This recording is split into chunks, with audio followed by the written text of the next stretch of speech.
대한민국 축구대표팀 3월 소집 임시감독직을 수락한 황선홍 감독 축구대표팀 오늘 명단 발표 기자회견 지금부터 시작하도록 하겠습니다. 먼저 질문에 앞서서 금번 3월 경기, 2경기 임시감독직을 수락한 배경과 그리고 선수 선발에 대한 전반적인 발탁 배경을 먼저 황선홍 감독으로부터 직접 들어보도록 하겠습니다.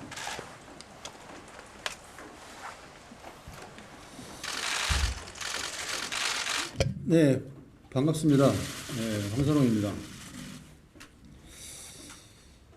먼저 대한민국 축구가 크나큰 위기에 처해 있고 또 어려움을 겪고 있는 상황에서 말씀드렸다시피 기술위원회에서 도움을 요청을 했고 상당히 고심이 좀 많았었는데 제가 또 14년 대표 선수 생활하면서 많은 혜택을 또 이 상황에서 축구인 한 사람으로서 무엇인가 도움이 돼야 된다고 생각을 했고요. 그래서 고심 끝에 결정을 했고 또 어려울 땐 좀 피해가고 또 쉬울 땐 좀 하고 여태까지 축구 해오면서 그렇게 축구 안 했고 하기 때문에 상당 부분 고심이 있었지만 결단을 내렸고 지금 제 머릿속에는 이 위기를 어떻게 하면 잘 극복할까만 생각하고 있고 최선을 다해서 2경기를 치를 생각입니다. 그리고 선수 선발 배경은 시간이 많이 없어서 우리 코칭 스텝 선임 후에 그동안 쌓아온 데이터를 기반으로 우리가 55명의 예비 명단을 정했고요. 그리고 2주간에 걸쳐서 우리 코치진들과 K리그 또 아시아 챔피언스리그를 관전하면서 관찰했고 또 해외에 있는 선수들은 직접 볼 수가 없기 때문에 영상을 통해서 컨디션이나 포지셔닝이나 여러 가지를 확인을 했습니다. 그래서 이러한 모든 것들을 종합적으로 검토해서 부상 선수를 제외한 23명의 선수를 선발했습니다. 궁금해하시는 이강인 선수 선발에 대해서는요. 두 선수와 직접 소통을 했고요. 이강인 선수는 우리 이 축구 팬 여러분들과 또 팀원들에게 진정성 있게 사과를 하고 싶어 하고 또 손흥민 선수는 그런 이강인 선수를 보듬어 안고 또 화합해서 앞으로 나가야 되지 않겠냐는 의견이 있었고 그런 생각이 있었고 그래서 선발을 했습니다. 이러한 일들이 두 선수만의 문제인가요? 저는 그렇게 생각하지 않습니다. 그 안에 있는 팀원들, 코칭 스텝, 지원 스텝 모든 팀 구성원들의 문제라고 생각합니다. 책임감을 가져야 하고 축구인의 한 사람으로서 정말 이 자리를 빌려 우리 국민 여러분들께 죄송하다는 말씀 전하고 싶고 이번 태국 2연전을 우리가 다시 하나된 모습으로 우리 국민 여러분들께 속죄한다는 마음으로 준비하고 치러야 된다고 저는 생각하고 있습니다. 우리 선수들이 저와 같은 마음이기를 기대하고요. 최선을 다해서 준비하겠습니다. 이상입니다. 네, 금번 3월 A매치 서영탑에 오는 황선홍 감독으로부터 선임에 대한 배경과 선수 선발에 대한 전반적인 배경을 먼저 들어봤습니다. 바로 질문을 받도록 하겠습니다. 손을 들어주시면 제가 지정을 해드리도록 하겠습니다. 네, 스포츠설 김용일 기자. 네, 질문 2가지 있습니다. 첫 번째는 주민기 선수 발탁하셨는데 기존 공격진에 변화를 준 동력 듣고 싶고요. 그 다음에 두 번째 질문은 아무래도 이번 태국 2연전 치는 체제의 특성상 감독님께서 좀 중용해본 선수와 또 대표팀 경험이 있는 선수 그리고 현재 컨디션이 좋은 선수 요 3가지에 좀 집중해서 혹시 뽑으셨는지 좀 궁금합니다. 두 번째 질문 다시 한 번만. 현재 대표팀 구성하실 때 최근에 리그에서 컨디션이 좋은 선수와 감독님께서 아시안 게임 때 좀 중요한 선수를 좀 참고해서 뽑으셨는지. 두 번째 질문 먼저 답변 드리겠습니다. K리그 관찰해서 지금 현재 컨디션이 좋은 선수들 염두에 많이 두었고요. 예.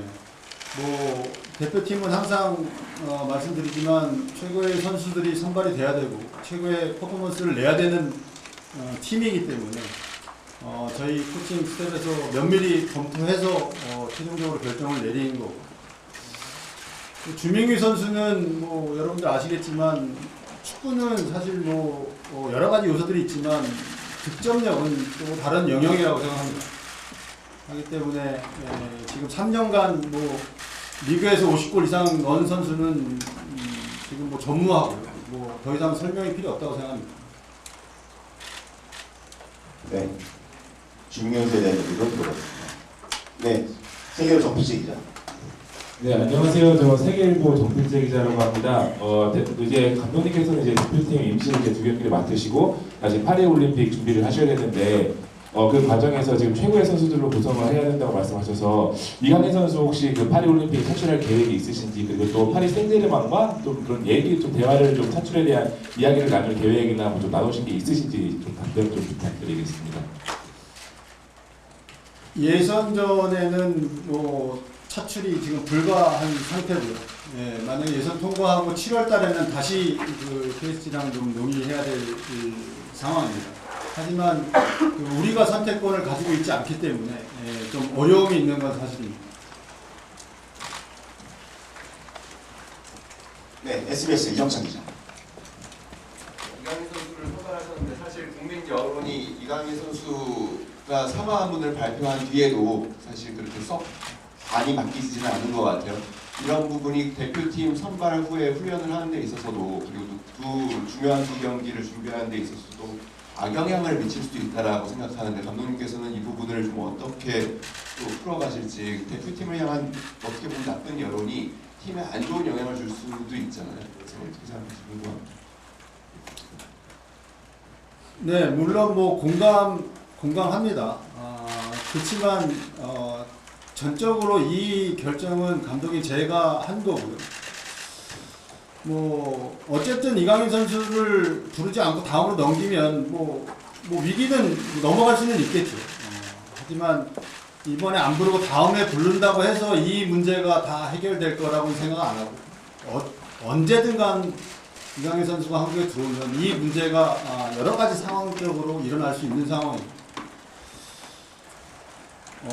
뭐 제가 이 자리에 있는 이유가 뭐 감독의 역할도 있지만 또 다른 역할도 있다고 생각합니다.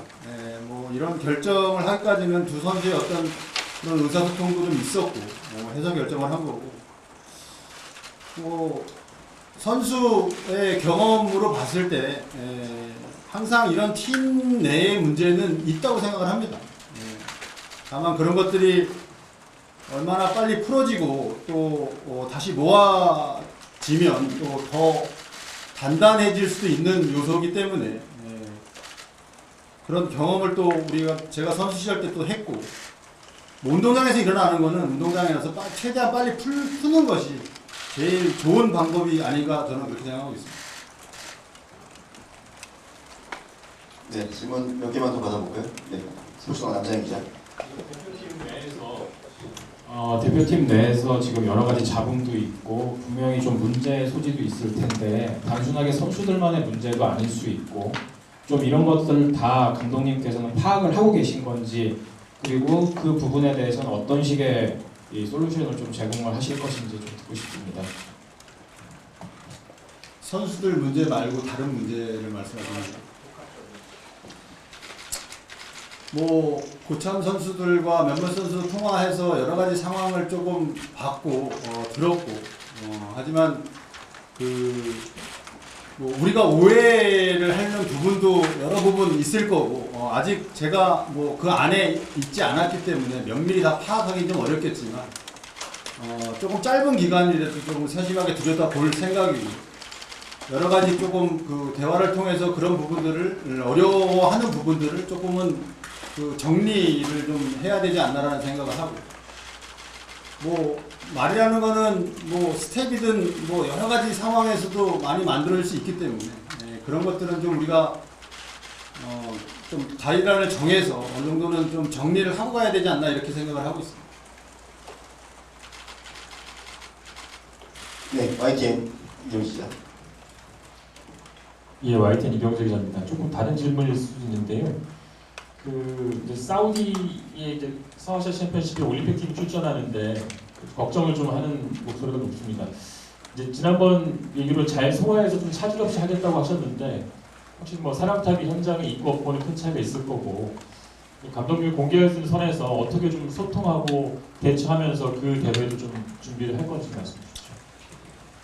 사실 좀 우려스럽고 걱정되는 부분은 뭐 사실입니다. 저도 뭐 그 부분에 대해서는 부정하고 싶지는 않고 하지만 지금 기존에 조금 발전시켜야 될 부분하고 또 포지션이 뭐 한두 포지션은 좀 확인해야 될 부분이 없지 않아 있습니다. 다만 그런 것들을 우리 코치들과 미리 지금 다 공유하고 그 첫 경기하고 두 번째, 세 번째 경기를 다 라인업도 어느 정도는 정하고 또 경기 컨셉도 어느 정도 정해서 그런 것들을 확인할 수 있는 절차를 지금 마련해 놓고 준비를 하고 있고요. 저는 그 영상을 통해서 경기나 그 훈련을 확인할 거고 거기에 대한 피드백을 줄 생각입니다.